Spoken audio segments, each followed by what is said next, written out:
All right, so in our Bible lesson yesterday, we finished workbook page 113. We started talking about the Easter story, the crucifixion and the resurrection. We started with the different eggs, which represent different parts of the story each day. I'm going to do the eggs, and I'm going to put them in here. And then at the end of the week, we will be able to go over what all of the eggs represent, what they mean. You should have finished page 113 in your workbooks. As we went along with our lesson, with our previous lesson. All right, so we have some new eggs today. We have a twig, okay? And the twig is representing the crown of thorns that Jesus had to wear. I don't know about you, if you've ever been poked by a thorn. Rose bushes have thorns, but it hurts. It can make you bleed. So the Roman soldiers, they put a crown of thorns on Jesus to kind of mock him because he said he was king of the Jews. And they're like, all right, we'll give you a crown then. So they gave him a crown of thorns and they put it on his head. So all these pokey parts were on his head, poking him, causing him to bleed. And this happened before he was crucified, unfortunately. And then we have a purple cloth. And the purple cloth represents the royalty. Purple was a royal color that people wore to represent that they were kings or queens or princes or princesses.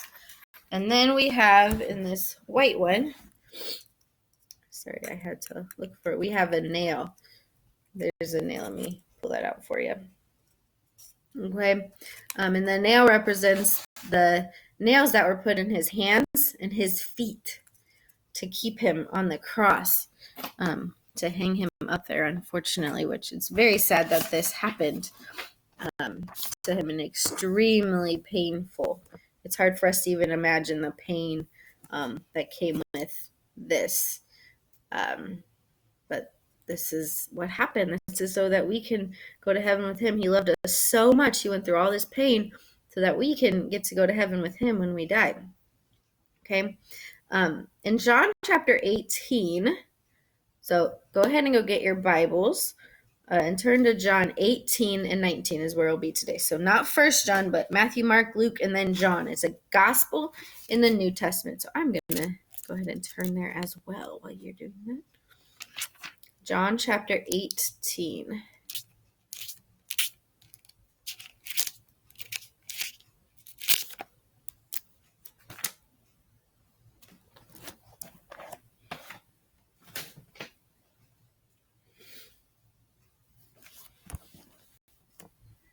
Okay, while you're looking there, I'm going to give you a little bit of a summary of verses 28 through 32. In these verses, the Jewish leaders led Jesus to Pilate, who was a Roman governor. They claimed Jesus was an evildoer who should be put to death. Did Jesus do anything evil? No.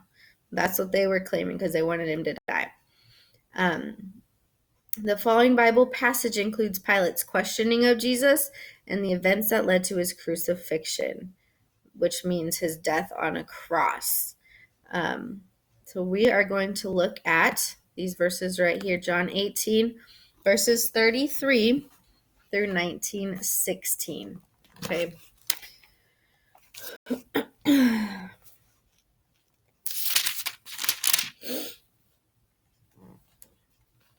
Pilate then went back inside the palace, summoned Jesus, and asked him, "Are you the king of the Jews?"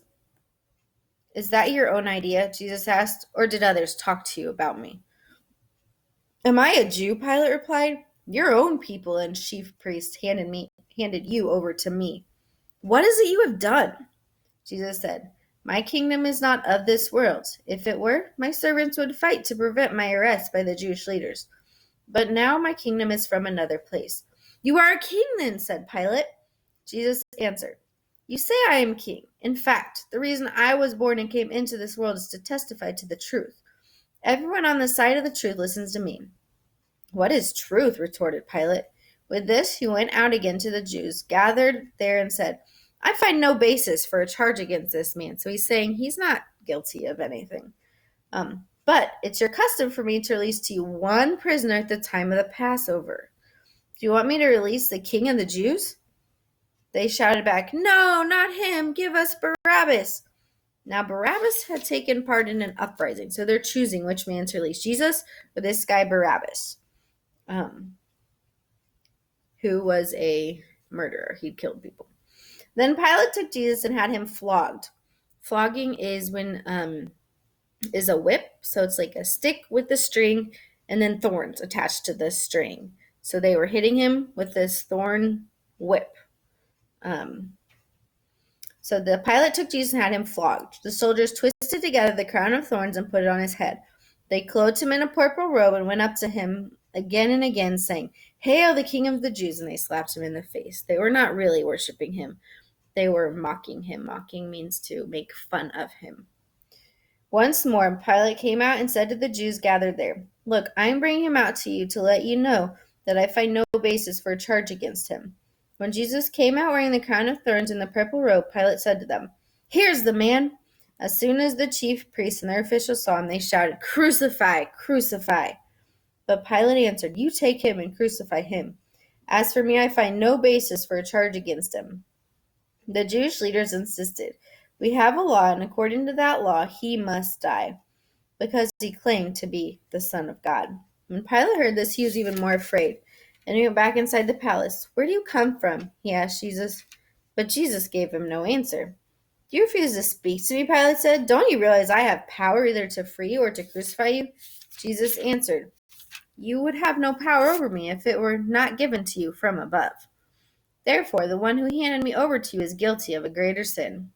From then on, Pilate tried to set Jesus free, but the Jewish leaders kept shouting, "If you let this man go, you are no friend of Caesar. Anyone who claims to be a king opposes Caesar." And Caesar was the ruler, the leader of everyone. When Pilate heard this, he brought Jesus out and sat down on the judge's seat at a place known as the Stone Pavement, which in Aramaic is Gabbatha. It was the day of preparation of the Passover. It was about noon. "Here's your king," Pilate said to the Jews. But they shouted, "Take him away! Take him away! Crucify him!" "Shall I crucify your king?" Pilate asked. "We have no king but Caesar," the chief priests answered.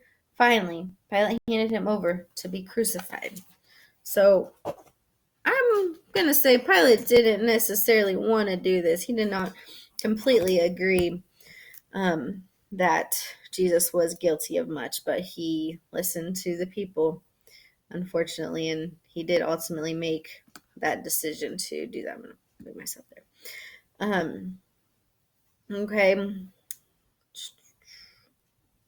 So Jesus said his kingdom was not of the world, meaning it was of God's kingdom. Did Pilate declare Jesus guilty on his own? Not on his own. He did it with the help of people. Who did the Jews want Pilate to release? The man's name was Barabbas, and he was not a nice guy. He made a lot of bad choices. What did the soldiers put on Jesus? The crown of thorns and a purple robe to represent royalty, because he said he was king and they were mocking him. So when they called him King of the Jews, it was not being kind at all. It was making fun of him. So who had more power, Pilate or Jesus?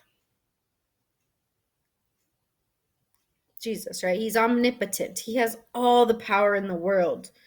Pilate had power as a governor, but Jesus had power because he is the Son of God, right? Which makes him extremely powerful, omnipotent, all powerful. Why did Pilate hand Jesus over to the Jews even though he declared Jesus innocent?